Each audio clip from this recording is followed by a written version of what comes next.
തെളിച്ചമേകാൻ പൊൻപുലർക്കാലം വെളിച്ചമാകുമ്പോൾ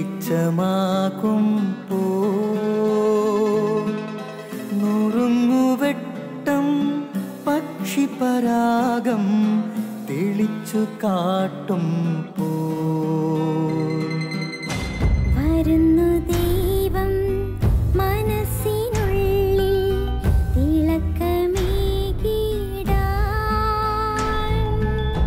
തരുന്നു ധ്യാന പ്രകാശമാർക്കും വിളക്ക് വയ്ക്കുമ്പോൾ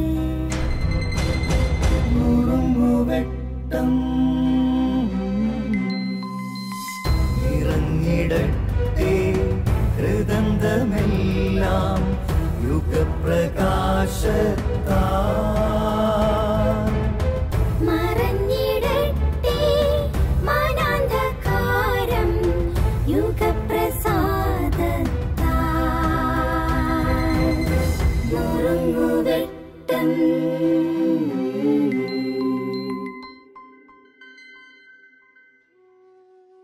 പ്രിയമുള്ളവരെ, ഇന്ത്യൻ തത്വശാസ്ത്രത്തിൽ ദൈവവുമായുള്ള ബന്ധത്തെ 2 ഉപമകൾ കൊണ്ട് വർണ്ണിച്ചിട്ടുണ്ട്.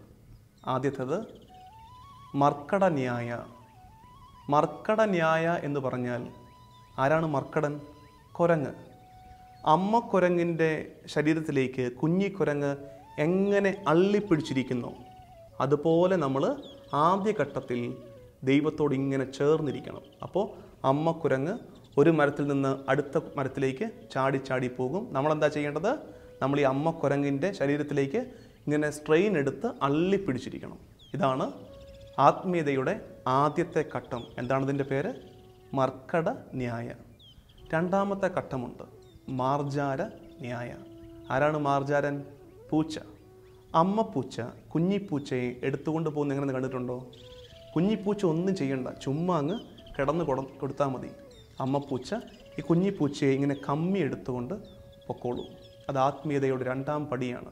നമ്മളൊന്നും ചെയ്യണ്ട, നിന്ന് കൊടുത്താൽ മതി. ദൈവം തമ്പുരാൻ നമ്മളിങ്ങനെ കൈകളിലെടുത്തുകൊണ്ട് പോകുന്ന അനുഭവം നമുക്കുണ്ടാകും. ഒരു പക്ഷേ നിങ്ങളിപ്പോൾ മർക്കട ന്യായയിലായിരിക്കാം, ദൈവത്തെ ഇങ്ങനെ അള്ളിപ്പിടിച്ചിരിക്കുകയായിരിക്കാം. കാത്തിരിക്കണം, അടുത്ത ഘട്ടം വരും. ഒന്നും ചെയ്യേണ്ട, നീ നിന്ന് കൊടുത്താൽ മതി. ദൈവം നിന്നെ എടുത്തുകൊണ്ട് പോകുന്ന മാർജാര ന്യായയുടെ ഘട്ടം വരും. ആമേൻ. നുറുങ്ങുവെട്ടം.